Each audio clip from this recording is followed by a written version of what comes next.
হরে কৃষ্ণ। আজ দিনটি খুবই শুভ। আমরা এইমাত্র নামলাম গঙ্গা স্নানের জন্য। আমরা একসাথে এসেছি 10 জন। এই পবিত্র মাসে একবার হরে গঙ্গা কৃষ্ণ স্নান হরে করলে কৃষ্ণ হরে কৃষ্ণ একটানা 12 বছর ভালো গঙ্গা আছি। স্নানের সমতুল্য ফল পাওয়া যায়, বা ওরে বাবা, কুম্ভ আমি কি করে পার মেলার হবো? স্নান করার সমান ফল পাওয়া যায়। হরে কৃষ্ণ কৃষ্ণ কৃষ্ণ হরে হরে, হরে রাম রাম রাম হরে হরে। আমরা নবদ্বীপ যাচ্ছি মহাপ্রভু দর্শনে আর গঙ্গা স্নানের জন্য। রাধে রাধে। এদিকে দেখুন, আমরা নবদ্বীপে যে শাড়ি তৈরি শাড়ি হচ্ছে, পরি আপনারা সেই দর্শন শাড়ি করুন। এখানে বানানো হচ্ছে নবদ্বীপে।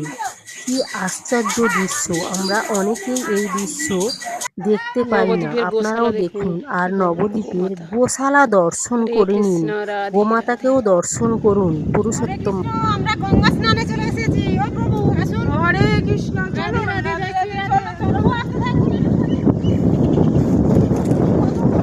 এই পুরুষোত্তম বা পরমা একাদশীতে গঙ্গা স্নানের ফল হল, গঙ্গার পবিত্র জলে স্নান করলে সমস্ত পাপ থেকে মুক্তি মেলে এবং আধ্যাত্মিক শুদ্ধি লাভ হয়। শ্রীবিষ্ণুর অত্যন্ত প্রিয় এই পুরুষোত্তম মাস। স্নানের পর রাধা কৃষ্ণ বা বিষ্ণুদেবের আরাধনা করলে অশেষ পুণ্য ও বিষ্ণুলোক প্রাপ্তি ঘটে। এদিকে দেখুন, গঙ্গা স্নানের জন্য হাজার হাজার ভক্ত এখানে চলে এসেছেন। সরাসরি নদীতে স্নান করা সম্ভব না হলে সাধারণ জলে সামান্য গঙ্গাজল মিশিয়ে স্নান করা যেতে পারে। স্নানের শেষে বস্ত্র, ফল, মিষ্টি বা অর্থ দান করা অত্যন্ত শুভ। পুরুষোত্তম মাসে দান, ধ্যান ও ভগবত উপাসনা করলে পুনর্জন্মের দুর্ভাগ্য কেটে যায় এবং জীবনের আধ্যাত্মিক উন্নতি ঘটে। এই বিষয়ে আরও বিস্তারিত জানতে হবে ও ধর্মীয় শাস্ত্র বিধিবিধান পড়তে হবে। আরেকটি কথা মনে রাখবেন, সূর্যাস্তের পর নদীতে স্নান করা উচিত নয়। এছাড়া গঙ্গা থেকে উঠে বাড়ি ফিরে পুনরায় স্নান করতে নেই।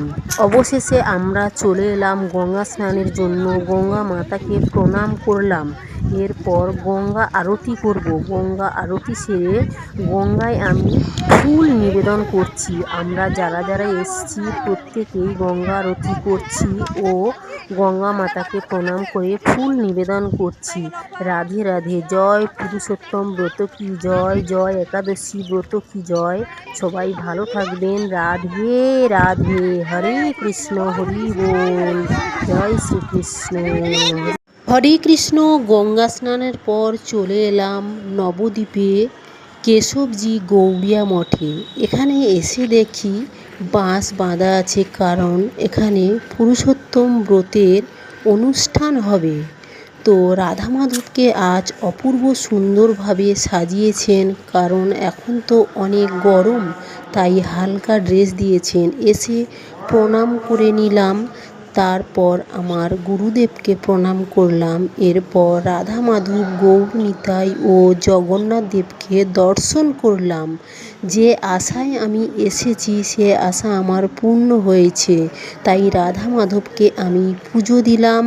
রাধে রাধে। সবাই ভালো থাকুন, সুস্থ থাকুন। হরি বল। হরে কৃষ্ণ।